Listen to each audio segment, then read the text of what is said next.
Shalom to my brothers and sisters in the body of Yahushua HaMashyah and to the scattered Hebrew Israelites who are throughout the four corners of the earth. Today I bring you a very important message because a lot of us has been keeping up with the news event to see to see who will be the president of America starting in the year of 2017. Whom shall assume the 45th position as president of America. Now, believe it or not, the Most High also talked to us through numbers. And when he had me to go back and review the 10 plagues of Egypt and up to the day my people came out of Egypt, the total number of days of that was 45 days. Again, he always speaks to us. Sometimes it's through numbers, sometimes it's through the signs of the heavens, and through his word, and also through visions and dreams. So the Most High talks, my tongue getting twisted. The Most High talks to us through numerous ways. So the title of this word is American President, my tongue getting twisted again, American President number 45, Red and Plague of Darkness. The title of this lesson is American President number 45 and the Plague of Darkness. So now we're going to take a look at the meaning of the number 45 and how do the plague of darkness apply to us in this current day and time. So as you can see here are the 10 plagues of Egypt that you see as a picture. And you can take this time now to pause your screen. Okay. Now we're going to take a look at the meaning of number 45. When the Most High had me to look at the number 45, when studying Exodus, I learned that 45 was the 45th day, the day that Moses, let me correct myself. What I learned is it took a total of 45 days for my people to be delivered, to come out of Egypt. And the number 45 represent deliverance in the time of troubles. Okay? That's what the Most High has shown me about this number. But also it's a great deeper mystery that's going on. And many do not talk about this one, the hidden one, the one that you cannot see, the one who is the true operator behind all the evil works in this world. Because many of us are so focused on flesh that we cannot see the spiritual things. We cannot see these spirits. We cannot see these principalities. And we cannot see who is the chief among them. So here's a mystery that many don't talk about, and that's Leviathan. The Most High always give us a carnal representation to understand the spiritual being or the spiritual message. And you'll see what I mean. Many of us heard about Leviathan through Job and also through Esdras. And Esdras is also known as Ezra. Then you have to read about his writings of Leviathan in the Apocrypha, okay? So what the words say about Leviathan is that Leviathan is a crooked serpent, a whale/whirlpool, a dragon who was made without fear. So he don't fear the Most High, my people. And he is a king over all the children of pride. Leviathan is also a symbol of the kingdom of Babylon, which makes perfect sense. He is the opposite of the word. He go against the word. Okay? So the scriptures you will need to study more about Leviathan are Job chapter 26, verse 13, Isaiah chapter 27, verse 1, and read Job chapter 41, Bid-Sirach chapter 43, verse 25, Songs chapter 107, verse 23 to 24. Also, he is mentioned in Job chapter 3, verse 8. But those who have the 1611 will see the translation, for their mourning is Leviathan. Okay. Also, he is giving, also the sign of Leviathan is also given as a consolation, for Leviathan is a dragon. So when you read Revelation 12, it talks about the dragon that appears in the heaven. And this dragon is red. Now, those who had read the whole Bible, the 1611, learned that red represents Esau. That's an ancient trait of my brother, for my brother has red hair. And you can read about that in Genesis chapter 25. But we'll talk more about why this dragon represents Esau. Again, it's not what you think right now, but we'll talk about it. And red would tie into Satan as well, okay? Because their prince is Satan. So I'm going to read this part again. Red is Esau, and their prince is Satan. That's the chief angel. That's the angel that rules over them. That is their principality.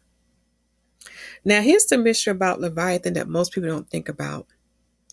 Did you know Leviathan is used as a parallel to Satan? So you have a carnal beast, a carnal wicked beast, to compare to a spiritual wicked one.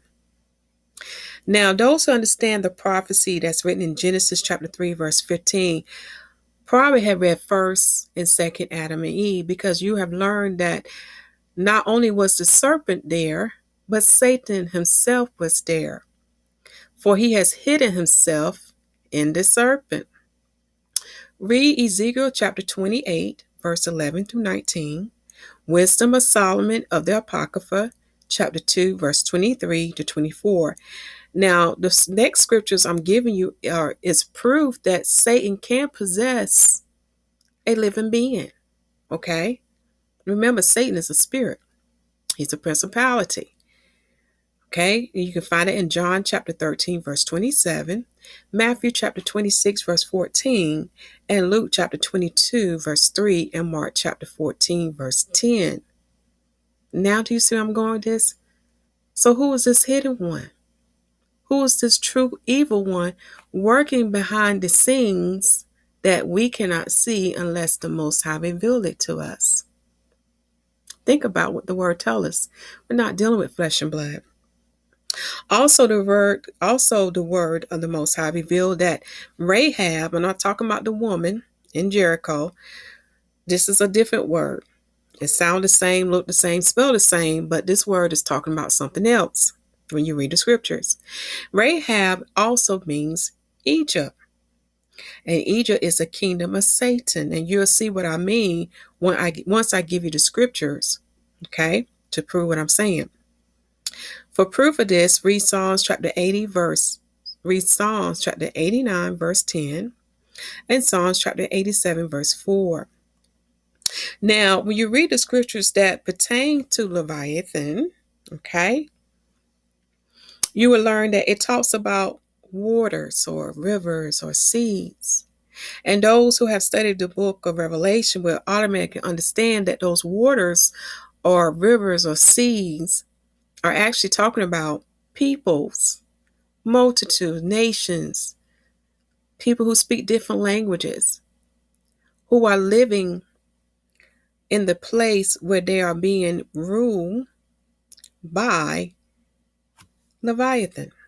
Okay? All right. Now let's go to the next part. So as we learn more about Leviathan, we learn that the Pharaoh, king of Egypt, is also called the great dragon. He is compared to Leviathan. Proof of that can be found in Ezekiel chapter 39, verse 2, and the precept for that verse are Songs chapter 74, verse 13 to 14, Isaiah chapter 27, verse 1, and Isaiah chapter 51, verse 9. And in your spare time, read Ezekiel chapter 29 and chapter 30. So you're probably asking yourself, why would Pharaoh be called a dragon? Why would Pharaoh be compared to Leviathan? Again, it's a spiritual mystery that you have to understand. Who is the true evil one that's working behind the scenes? The answer can be revealed in Hebrews chapter 11. When you have some spare time, read verse 23 to 29. But for time's sake, we're going to read 27 to 29. By faith he forsook Egypt, not fearing the wrath of the king, for he endured as seeing him who is invisible. Moses saw the invisible one, my people. Through faith he kept the Passover and the sprinkling of blood, lest he that destroyed the firstborn should touch them. By faith they passed through the Red Sea, and as by dry land, which the Egyptians essaying to do, were drowned. Now, this is a chapter you want to highlight and keep on hand, because when you read those precepts I gave to you above with Ezekiel chapter 39 to understand why Pharaoh is called Leviathan or why Pharaoh is called the great dragon, it's going to help you to understand that. The invisible one. Now, also, another hint is given to us in Exodus chapter 12, verse 41, to let us know that we're not dealing with flesh and blood, my people. We're dealing with principalities, spirits, who are called angels. Because in Exodus chapter 12, verse 41, it states that all the hosts of the Most High went out from the land of Egypt. See, my people, what's going on now is nothing new beneath the sun. It happened before. All in ancient Egypt. You had every wicked, foul spirit in the land of Egypt. And they was under the control of these principalities, these angels.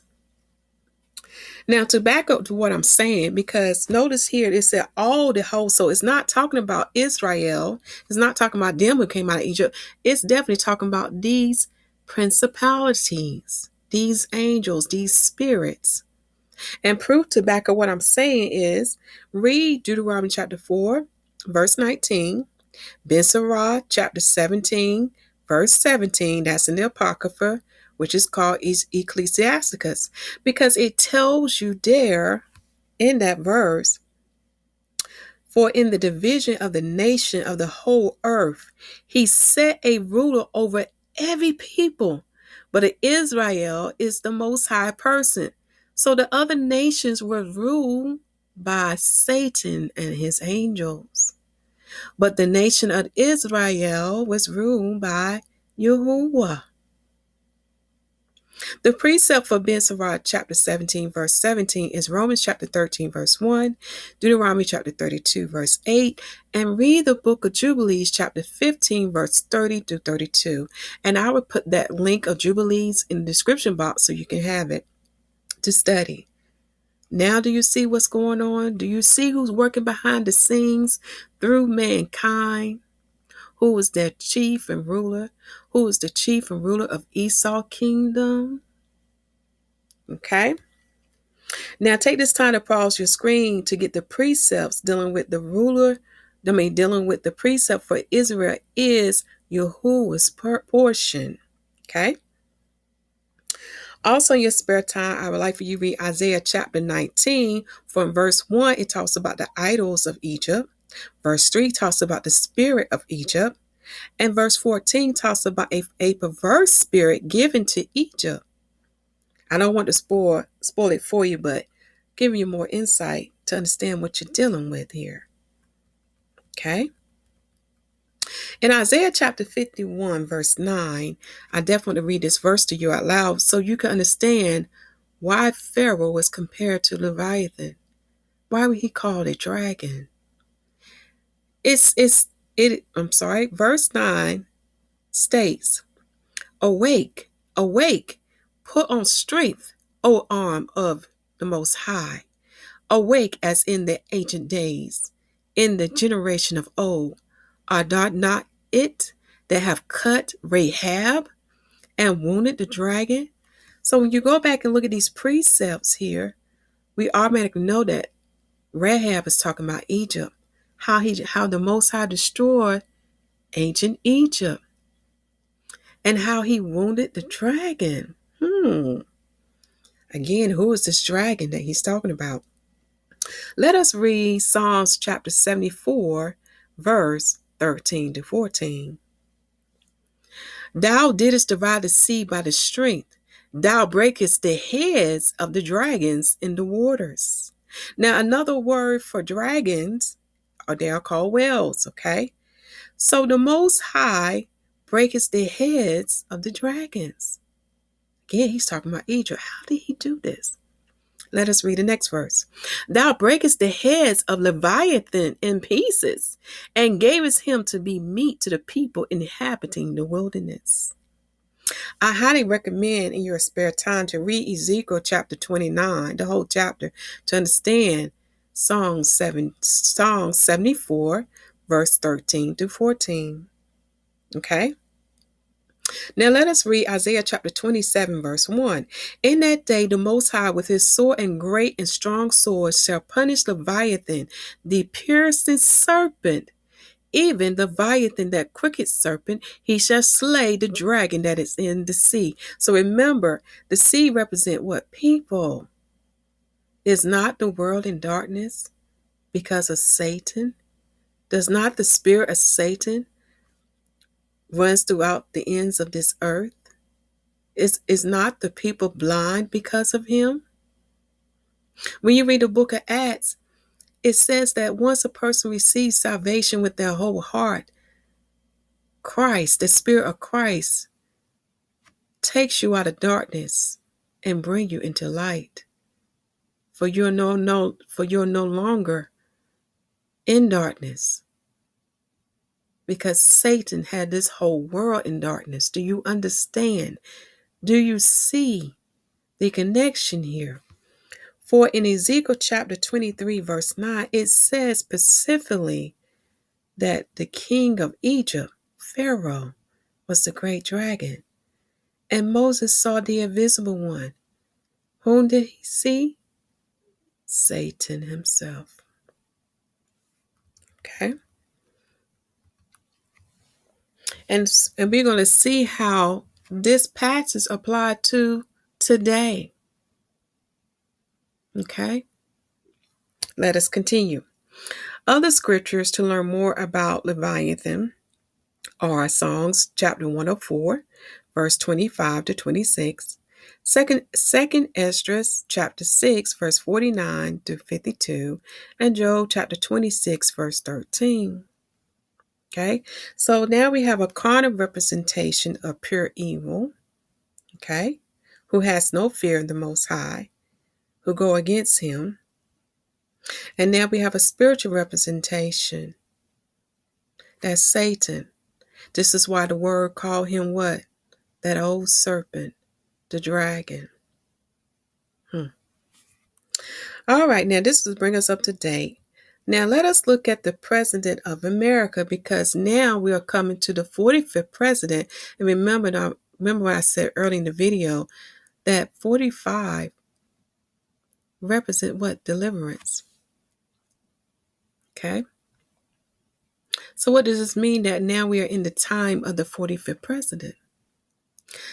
Now the President of America represents the King of Babylon. And proof can be found in Isaiah chapter 14, because it talks about the old day star, which is known as Venus, also known as Lucifer. And that's the 5-pointed star. In the video description box, there will be a video link so you can understand the connection of America. Because again, he goes by this symbol, the King of Babylon, the 5-pointed hexagram star. So I know what you're thinking now. Is this a separate entity from Satan? Yes. So far from what I have researched, my people, yes, and you'll see why.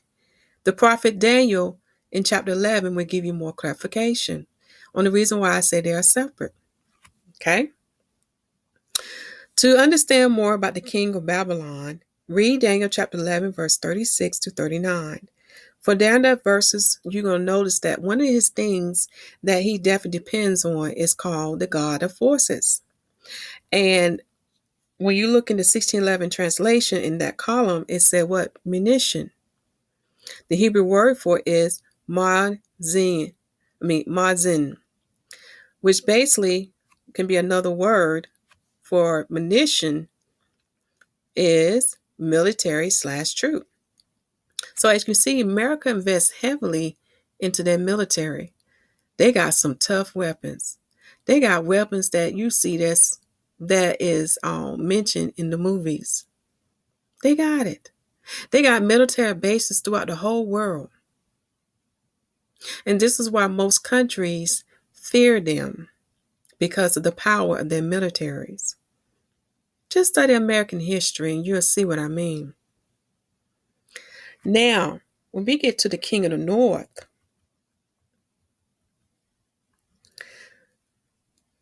whoever the king of the north is, because we wait for him to be revealed, the king of the north will be representing Gog. And Gog is known as the last Antichrist, Satan, the old serpent, the dragon. And Satan is represented by the planet Saturn, and his symbol is the six-pointed hexagram star. This is why his seat is over there in Turkey. Read Revelation chapter 2, Pergamos. That's where the seat of Satan is. Now, Turkey and the seven churches of Asia, that's where the seven churches of Asia is located. It's located in Turkey. So where you see Turkey at, because remember, what we see today on the map, a lot of that stuff has been changing names. But back then, Turkey used to be called Asia. Okay? Something very, very important to be aware of. Okay? So the king of the north would be the last Antichrist. And whomever he is, that is the one Satan going to be in. That is the one that Satan shall possess. Okay? So Mystery Babylon, the whore. Okay, Mystery Babylon is the whore that sits on the beast, my people. Shall be destroyed by the last Antichrist with the support of the United Nations. Read Revelation chapter 17. And to understand about why Esau is the sons of Babylon, read Psalms chapter 137 and the book of Obadiah. Also look at verse 12 and 13 with Deuteronomy chapter 28, because America is Mystery Babylon. America is one of the kingdoms of Esau. Now he has 7 kingdoms now. Keep this in mind. And one of his kingdoms is America. And America is the whore that sits on the beast. Okay? So when you read Psalms 137, you will notice that there's a particular verse in verse 8. And in this verse, it is written for there they that carry us away captive require of us a song, and they that wasted us require of us mirth, saying, sing us one of the songs of Zion. Now you know the history of my people, the history of the Negroes. We were the only nation of people who was brought over by slave ships. And we were scattered throughout the 4 corners of the earth. Study the transatlantic slave trade.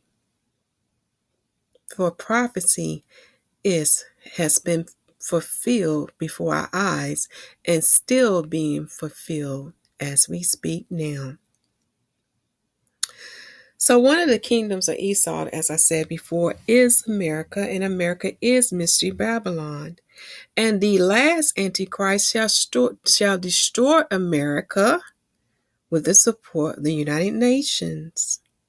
Now, to understand more about Gog, who's the last Antichrist, You will find more information about him in Revelation chapter 20, Ezekiel chapter 38, and Ezekiel chapter 39.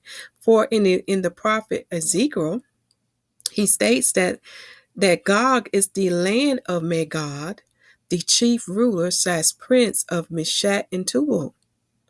Another way to say this, that Gog is the chief ruler / prince of Meshach and Tubal.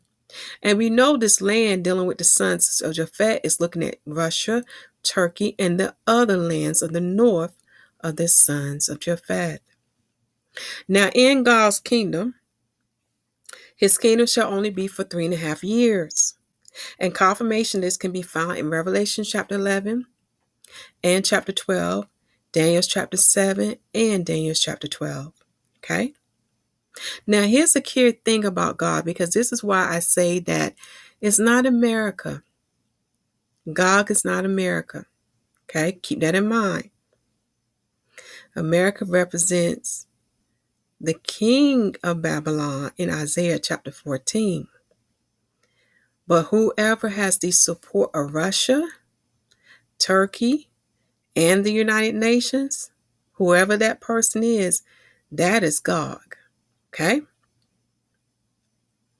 Now, here's another important fact about Gog, who is the last Antichrist. His kingdom will come out of the 7 and be the 8 and go into perdition. Revelation chapter 17 and chapter 13 and 2 Thessalonians chapter 2 verse 3 will confirm what I'm saying to you. In other words, we are waiting for his kingdom to come forth. This is why when you read those scriptures, it said what? That is, that was, that is not. For we're waiting for it to come into existence. Now, the present beast that you see now that has the 7 heads and the woman on the beast is what we're in now. Remember, of the 7 heads, one of the heads was wounded. And that wounded head was Rome. Okay? This is why the woman that sits on the beast is America.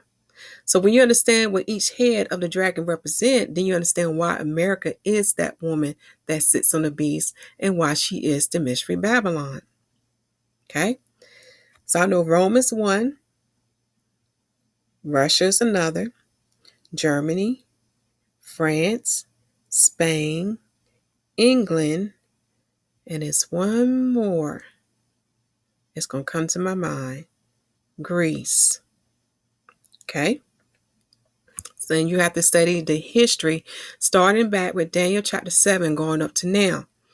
Because in history, you're going to learn that the beast was restored. So before I jump ahead of myself, let me read this part to you first. Daniel chapter 11 verse 40 to 45. In your spare time, read that because this pertains to Gog, the last Antichrist.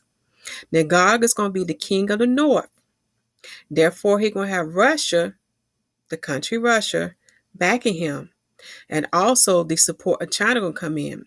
Because some of my brothers and sisters have been having dreams of China also attacking America with Russia. So Russia and China are going to be working together. Read 2 Ezra chapter 15 and chapter 16. Now the king of the south is dealing with my brothers who are the who are the son of Ishmael. So that's why you see me have type here Arabia, Yemen. Okay, so it's dealing with the sons of Ishmael. Read 2 Ezra chapter 15. Okay.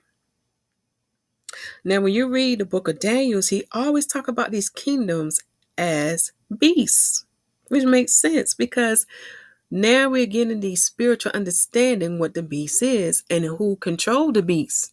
That is Satan. Okay. Also, when you read Daniel chapter 2, we learn that the angels have been mixing with mankind. Daniel chapter 2, verse 43. All right. Now, dealing back with this restored beast. When you read Daniel's chapter 2 and chapter 7, you will learn that the either the 10 toes or the nails, but it's dealing with the 10 was first It was first the 10 Greek kingdoms during the time of Antiochus the fourth Epiphanes. He was the first Antichrist, and Antichrist basically means anti-word. He went against the Most High law. Okay, and when you read First and Second Maccabees, as well as Third and Fourth, you will learn of the terrible things that he did to my people. But to keep this video short, he was the first Antichrist to come on the scene. And when you read and study the word is going to teach you that many would come after him. So some of the other ones have been Hitler, Napoleon, and now we're waiting for the last one. And the last one shall be possessed by Satan himself. Okay? So before the beast was restored, which is dealing with the Roman Empire, the 10 toes, you can say, or the brass nails, was originally the 10 Greek kingdom, but after the beast kingdom was restored, it was replaced by the United Nations. Again, you're going to have to read Daniel's chapter 2, chapter 7, and 2nd Ezra chapter 12, looking at verse 18, and Revelation chapter 13. Okay? So now that we know who's the hidden one that we're waiting to see, just like Moses, and now that we got the understanding about Leviathan and why Leviathan is referenced to Satan, now we can understand about the number 45. So let's get to the book of Exodus and make this quick. Okay? Why do 45, why is 45 about deliverance? When you study the book of Exodus, starting from the time that Moses went to see Pharaoh with the affliction of the 10 plagues, to the time when my people came out of Egypt, which was the bid 15, the word taught me that it was a total of 45 days. Okay? Because when Moses was 80 years old, it was the first day of Adar. All right? So I'm not going to read all this stuff word for word because I want to give you the highlights and keep this video short. So you can take this time now to pause your screen, to get this information. But this is what I want to point out. On the 45th day, which was the bid 15, that's when my people left Egypt at night. And you can read that in Exodus chapter 12, verse 37, and Deuteronomy chapter 16, verse 1. Those who have read Jubilees will learn that Satan was bound for 5 days. And I believe it was on the, it was either on the 18th or 19th day. I can't remember right now. But he was bound for 5 days to give my people time to leave Egypt. And when he was loose, he stirred up Pharaoh and caused Pharaoh to pursue after my people with a great army. And through the powers and the mighty hand and stretched out arm of the Most High, he opened up the waters, delivered my people from evil, and he drowned Pharaoh's army. That's how he wounded the dragon. Okay? Do you see how all this tying together? Also, day 44, which is a bid 14, was the day of Passover and the plague of the firstborn son. Day 40 was the day when my people got the lamb. Okay? And, day 40 reminds me of the 40 days and 40 nights of Moses on Mount Sinai and Yahushua in the wilderness. Do you see how these numbers are tying together? I definitely want to mention this part to understand about the darkness. See, in ancient Egypt, how the darkness occurred was through what we call today NIMBUS clouds.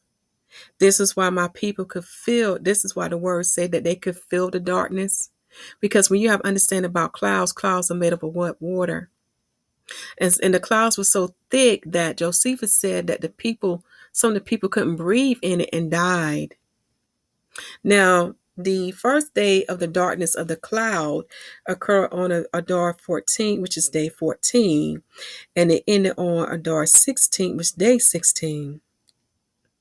Now, I just want to make this clear. This particular darkness was not caused by an eclipse, neither by the moon, neither by the sun, because when you go back and read the scriptures, you will learn that my people had light in the land of Goshen, but the Egyptians didn't have any light. But this time, before the coming of Christ, when you read Matthew, Luke, and Mark, and even Isaiah, for those who have the 1611 Bible, we have the precepts. This time, the great sign shall be darkness that is caused by no lights in the heaven. You will have no light coming from the sun, nor from the moon, nor from the stars. This is the great sign that shall appear before the coming of Christ. And when Christ comes, that's when the great redemption / exodus / gathering shall take place. Okay. Now, day 13 was the day of the locusts coming in the morning. Okay. And I'll put the link more about the clouds in the video description box that you see here. So take this time now to pause the screen to get this information. Day 12, which is Adar 12, was when they had the plague of hail, thunder, and fire, and the body was destroyed. Okay. Day 11, which is Adar 11, was the reign of beasts, which is cattle, boars, and blains.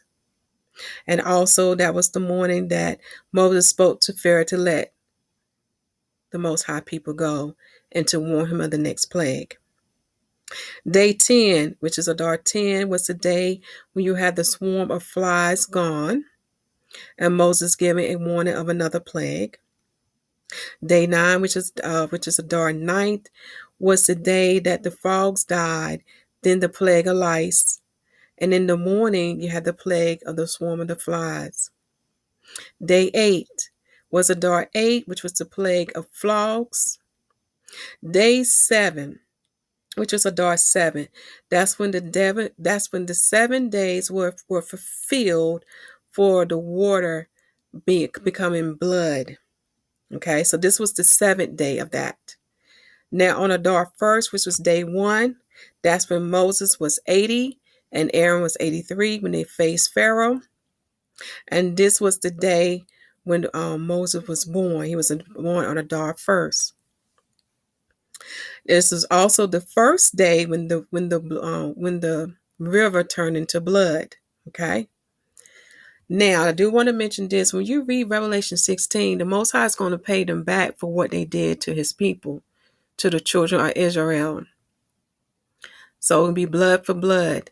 As they mistreated us and killed us and slaughtered us and didn't give us any justice, well, he going to give them blood to drink. Most High don't play. Now, also, let me get this up. In your spare time, pause your screen to get this information, to see how I was able to find out that Moses was born on Adar 1st. And that's in Josephus Antiquities, Book 4, Chapter 8, Section 49. And that number is 327. Okay? And this here are scriptures from Exodus dealing with the darkness. Here I show you that even the darkness which may be felt. And in Hebrew, it means that one may feel darkness. So it was caused by dark clouds. Okay.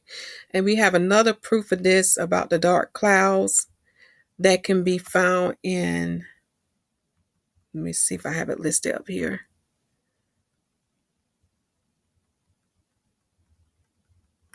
I have to find you that verse. But it's in Chronicles. As I'm turning to it now, I want you to take, pause your screen and make sure you get all this. Pause the screen now to get that information. And then we'll go to the part of Josephus, because I definitely want to read this about the clouds of what he said there. And also let me give you about the clouds in the Bible. And that's in Chronicles.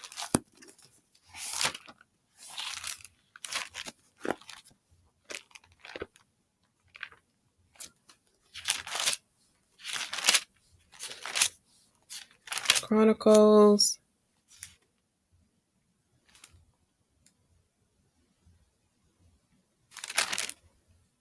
Okay, it's Chronicles. Okay, I'm almost getting my tongue twisted. 2 Chronicles chapter 6, verse 1. And the precept for the thick darkness is Leviticus chapter 16, verse 2. However, I do recommend that you read higher up. Read 2 Chronicles chapter 5, verse 11 through 14. Then read 2 Chronicles chapter 6, verse 1.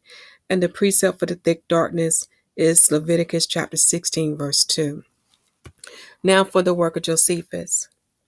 But when Moses said that what he desired was unjust, since they was obliged to offer sacrifices to the Most High of those cattle, and the time being prolonged on this account, a thick darkness, without the least light, spread itself over the Egyptians, whereby their sight being obstructed, and their breathing hindered by the thickness of the air. They died miserably, and under a terror lest they should be swallowed up by the dark cloud. Besides this, when the darkness, after 3 days and as many nights, was dissipated, and when Pharaoh did not still repent and let the Hebrews go, Moses came to him and said, How long wilt thou be disobedient to the commandment of the Most High? For he enjoins thee to let the Hebrews go. Nor is there any other way of being freed from the calamities under, unless you do so. The darkness or the dark clouds slowly disappear or dissipated after 3 days and many nights pass. Okay? So here, those who follow me on Facebook, my brothers and sisters are having dreams and visions dealing with this plague of darkness coming. We are expecting it to come, my people. Okay? Because this time, darkness will not be caused by the dark clouds. This time, darkness shall be caused by no lights coming from the sun, the moon, and the stars. So now that we have a true understanding about the number 45, now that we are in the time of the of the 45th American president, now we can look for deliverance to come, because now we know how close we are. For these are the signs of the time. These are the signs that Christ is coming, my people. We don't have long. Hang in there. Continue to preach that the gospel of the kingdom of heavens is at hand. Make sure the people receive salvation with their whole heart and baptize them in the name of Yahushua HaMashyah. For the ark of salvation, the door of the ark of salvation shall be closing very soon. And the redemption, the gathering, the exodus shall take place when Christ comes back. Keep your hope strong, my people. Keep your faith strong. Believe in the Most High and trust Him, that He shall deliver us. And we shall continue to pray for Israel. For as written in Revelation 12, those who were redeemed and gathered, they will be protected from the serpent, who is the dragon. But the dragon will come after the seed of Israel. Those who keep the testimony of Yahushua HaMashyah, He shall come after them. So let's pray for them, that they would be strong, and do not forget the promises of the Most High. For where there is death, there is life. That's what He promised us. He said He would give us eternal life. So we have to remember the promises of the Most High. I love you all, and shalom.